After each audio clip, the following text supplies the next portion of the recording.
Madge, obviously the news before training that Selwyn's notified his teammates and that he'll be heading to the Dolphins in 2026. Your initial thoughts?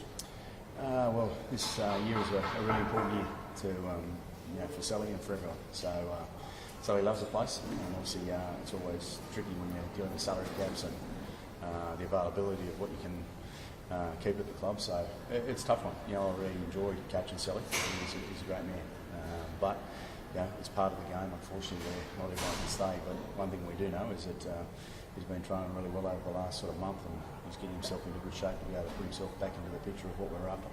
There's a position that the Dolphins would like to get him before the June 30 deadline now because they've signed him. Is that a possibility that you'd let him go early? Selly and I, we've spoken, and he wants to be here, and he wants to win a comp with the Broncos. So, in the short term, what we've got now is that he's got that opportunity. The competition's wide open. We all know that, and he knows that himself. So he's really focused on performing here. So he definitively won't leave before June 30. He'll be at the Broncos 225. Right.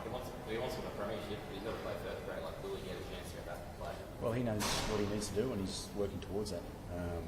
When Selly's at his best, he's a great player. We know that. So it's a matter of him, doing the work, and he's doing that. Which, I've been really pleased with how he's gone about this period. At some stages, as a player, you get challenged about what you're doing and how you're playing, and he's no different. And then obviously when the door opens for someone else, young Karapani's taking his opportunities. He's played really well. And I always like to think that I reward on their performances, and he's been able to do that. And Selly's performing now to where I want him. It's just a matter of obviously the opportunities. There's a considerable pay difference, I would suspect, but you've just re-signed Karapani for 2 years. That was announced the other day. So was that a case of that you tried to get Selwyn here to remain, but it wasn't, obviously clearly the money wasn't right from cap position, but what was your thought process behind signing Karapani, and what do you like in him? Well, Selly's really at the start. Karapani's at the start of his journey. Selly's obviously been playing for quite some time, so there is a differences of what they can earn at the time. Young Karapani's he's come in and he's performed really well over the last 2 weeks. So I've been really pleased. He's put a lot of work in the background, like every player is, to be able to get their opportunities, and you got to be ready when it comes about, and he's done that. Selly's no different. He's going to do all the work in the background to fight his way back in for the opportunities when it does come. You, at the start of the season, when you were asked about Stags and Selwyn, you said you wanted to keep them both. That hasn't worked out. Are you disappointed how it's played out? Oh, look here. I definitely wanted Selly, without a doubt. I said that to you. He's a great man, but our focus now is to be able to give him the best opportunities where we are this year. Like 225, it's right in front of us, and there's big opportunity for what's ahead. So he'll be a big part of that. And at some stages, some players have to leave, but whilst he's here, and the opportunities of what he came to the Broncos for was to win a competition, well, we're going to do everything possible to make sure we give that opportunity. I know it wasn't on your watch, but this club's lost Dearden, Flegler, Farnworth, Capewell, now Cobbo, all big-name footballers that have gone on and played rep football. Is it under your remit now to stop that, or is that just part of when you're a development club like Brisbane that you're going to lose big-name players like those I just mentioned? Well, I'd say that, Dobbo. I mean, the clubs that have been winning grand finals for the last 10 years have all lost players. It's tricky to be able to try and hang on to everyone. The team that's won 4 competitions in the last 4 years have lost many players.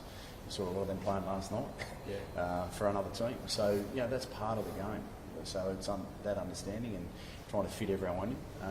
And obviously, as you said, under my watch, I wasn't here before, so I've got to make sure that we can, with the organisation, the organisation plays a big part in being able to balance everything out, and you look at that every day. Where did it go wrong with Self though, Madge? Because he came into the season as one of the Broncos' biggest names, and then can't play first grade. The money not there in the new deal. Where did it go wrong? Well, that's between myself and Self from the point of the playing part. But obviously, as I just said and explained, that a salary cap you can fit a certain amount in, and when players can demand some of the numbers they can, you can only fit a certain amount in. Were you hoping that he would take a lower offer and challenge himself? I just think we should stop talking about this. I mean, Selwyn's obviously working hard in the background to get himself back playing. So now that he's got his future organised and settled, it's about playing footy. So that's what I'm going to talk about. How does he re-find his love of footy, Madge? He has. He's been out training. He's been with his teammates. He's got a smile on his face. Every player at some stage might go through a bit of adversity in where they're at in their career. Sally's just gone through that, and he's running well at the moment. Are you hoping that this sort of puts the end to the circus of it all, and you guys can just get back to thinking about this week's game? Well, I don't pay too much to what goes on outside, so whether it's a circus or not, well, at least for Sally's sake, he's a kid that I've really enjoyed since I've been here. Been able to meet his family, and what I'm going to do is, with everyone, make sure that we give him the best opportunities for what we're doing right now. Speaking of this week's game, huge opportunity for Reece Walsh to put himself back in Queensland frame under Billy Slater's nudge. Do you think he's ready? Yeah, I think he's done that in the last couple of weeks. Last week he took a massive step into where I think he's ready. It's just a matter of where the opportunity arises for him. Reece, as I've said, he works really hard in his game, and he's actually good to have around. He just loves talking footy, and he's definitely my style, because we get to sit down and work out how we want to game plan and play. So whilst he's doing that, I think he's got plenty of good footy in front of him and opportunities, like I said. You talked about wanting to be in the top four, and playing consistent football. You're up against the top four side this weekend. We all have got memories of probably a blown opportunity last time you played them in New Zealand. Have you guys reflected on that game? And it was sort of, in a lot of ways, one that you gave up that you probably shouldn't have. Yeah, well, I guess a lot of people sort of say we can't do it, so I guess it's in our hands to be able to go about what we want to do tomorrow. You sort of reflect on your past, and we are where we are now, so it's about making sure that we take what we've got from that. There's a lot of people actually probably walk the streets and say that we can't do it, so we'll see how we go. It's a big test though, they're a top four side, and I know this competition's so easy, even there's still a big possibility you guys can be a top four team with the way the comp's panning out. Oh, definitely. I've said before that it's well and truly wide open, but we've got to make sure we find our game like we did last week and the week before, and we've taken a lot from the month, I guess, where we didn't get the scores that we're after. But it's another good opportunity for us.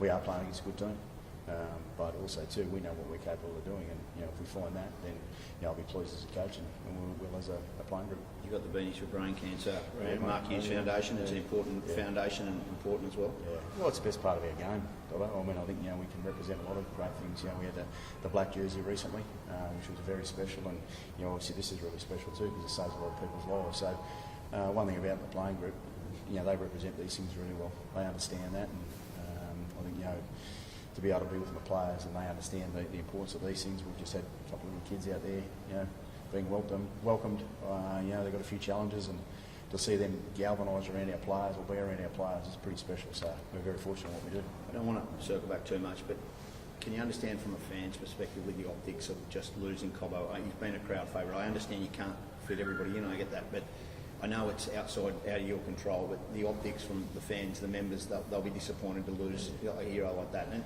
that is part of football. Well, I'm disappointed too, mate. As a coach, you spend a lot of time with your players and you get to know them really well, and it is hard, and every coach goes through it in all organisations across the game. You build relationships with them. I've been able, as I said, meet Sally's family. I've been up there at Sherbrooke, and I learned a lot. But what you do have is the opportunities of what we have now. And Sally's obviously a crowd favourite. We all know that, and he's working hard to get himself back into what we're building here as a team. And we've got good competition.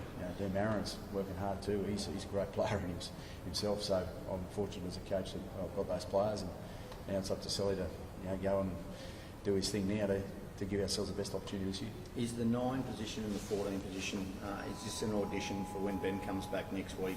And have you made a decision on what that looks like when he comes back into the side next week? I haven't really put too much thought on that, and that's the truth because I'm still working out when Hunty's going to come back. I just want Pacey and Billy to do what they've been doing. They've been competing, and each game you've got to do that.